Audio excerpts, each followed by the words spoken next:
C'est un super job, un vrai challenge pour aider tous nos métiers à se transformer, à travailler autrement, en utilisant la tech, la data, l'IA, en embarquant tout le monde, parce que c'est une histoire de personnes, tout ça. Ah, c'est chaud, mais on y arrive.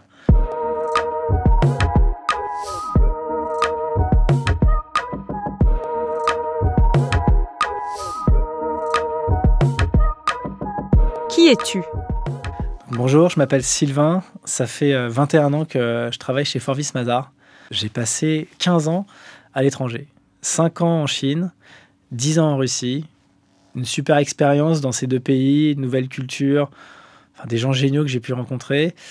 Et aujourd'hui, ça fait près de 2 ans que je suis de retour en France. Aujourd'hui, je suis membre de l'exécutif chez Forvis Mazars en France. Je m'occupe de la transformation des métiers.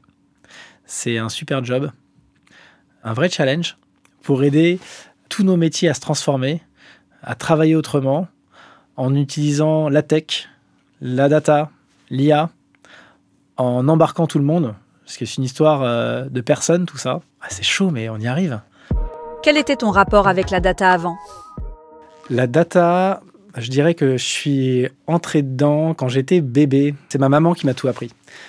Mes parents ont monté une start-up, ça ne s'appelait pas start-up à l'époque, mais c'était une boîte d'informatique. Ma mère était programmeuse, elle codait, elle faisait des softwares. Et elle m'a appris à coder du VBA dans Excel, à faire de l'Access, et j'avais une dizaine d'années. J'avais des ordinateurs à la maison, on a un musée des ordinateurs chez nous, les vieux PC, les vieux Apple, que les gens de ma génération connaissent, j'ai 45 ans. Donc j'ai tout ça à la maison et je suis rentré dedans quand j'étais bébé.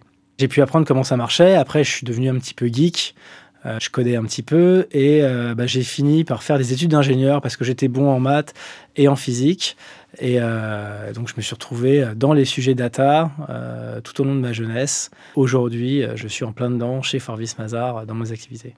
Raconte-moi ta rencontre avec la data. Ma vraie rencontre avec la data, c'était il y a plus de 10 ans. J'étais à Moscou, il faisait froid.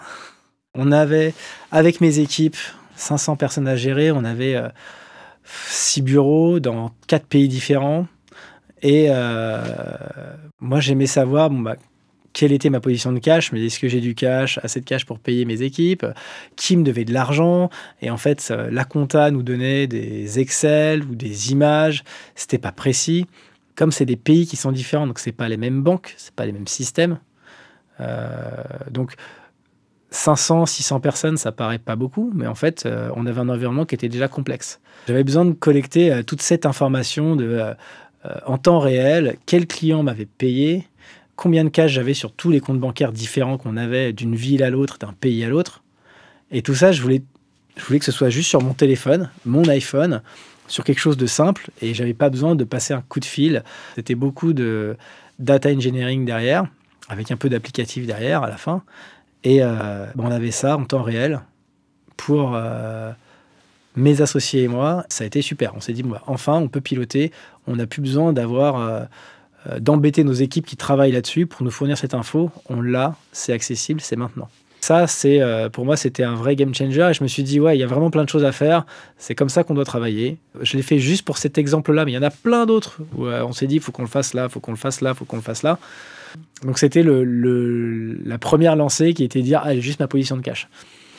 Ça a marché et après on est parti, on a fait plein d'autres choses et c'était vraiment de l'excitation pour les équipes, du plaisir et de se dire on arrive à avancer, on a vraiment des résultats concrets et c'est super. Quel est l'impact de la data sur ton job ? Avant, on pouvait visualiser un problème, on avait une façon de faire et d'implémenter, de mettre en place des systèmes, mettre en place tout un tas de sujets. Ça prenait pas mal de temps. Aujourd'hui, si on travaille bien au départ, si je comprends ce qui se passe, si on fait l'effort de ne pas juger, de prendre le temps de se poser, de comprendre, de faire ce qu'il faut faire pour que les choses soient bien organisées, derrière, après, ça va vite. Et ça, c'est les nouvelles technologies aujourd'hui, c'est la data qui a toujours existé, mais qu'on peut maintenant utiliser, manipuler, travailler de manière instantanée, ce qu'on ne pouvait pas faire il y a 20 ans. C'est juste l'excitation, le vrai challenge et en fait la joie de se dire c'est bon, ça marche, c'est super. On avait un exemple d'un client qui avait du mal à rationaliser toutes les politiques d'assurance qu'ils pouvaient avoir auprès de différents hôpitaux et cliniques dans un territoire très grand qui était la Russie, l'Asie centrale. C'est de se dire, bon, bah, j'ai plein de cliniques, j'ai plein d'hôpitaux, qu'est-ce que je couvre avec quelle clinique?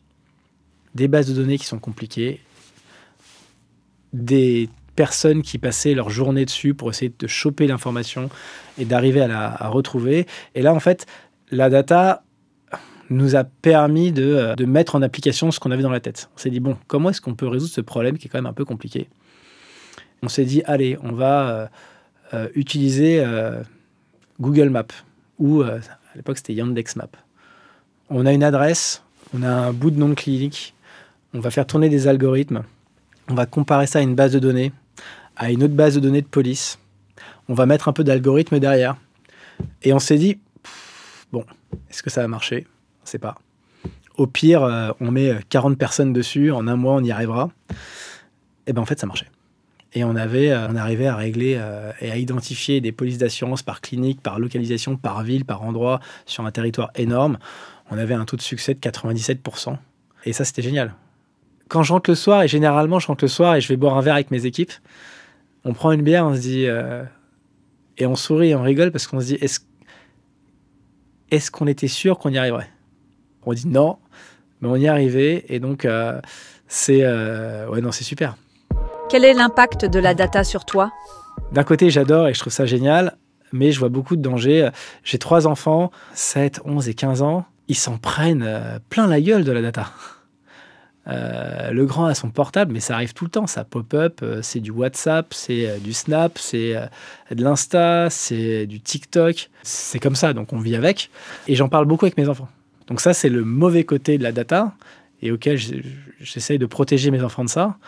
Et après, il y a d'autres super côtés, où ils voient qu'ils arrivent à faire des trucs géniaux avec la data. J'ai mon fils qui fait de la pâtisserie, il a fait son propre site web, il arrive à récupérer des commandes, à livrer des choses. Il a fait tout ça tout seul. Data ou humain? Ah, moi, je serais humain. Enfin, j'adore Forvis Mazars. Et si ça fait 21 ans que je suis dans cette boîte, c'est parce que j'aime les humains. Enfin, j'aime les hommes et les femmes. Et c'est une histoire d'hommes et de femmes. La data, c'est un super moyen pour aller plus vite et pour être plus efficace. J'ai beaucoup plus d'affect et de sentiments avec des humains. Ok, la data, je suis content. Je trouve ça très bien. C'est super. Mais l'humain, il n'y a pas photo. Tic, tic, tic, tic, tic, tic, 61, 71, 81, 88, 92, 94. C'est mes emails qui pop-up là. Tu arrives ou pas? Tu l'as? Elle dit quoi la chef? Bon, faut que je m'en aille, c'est ça?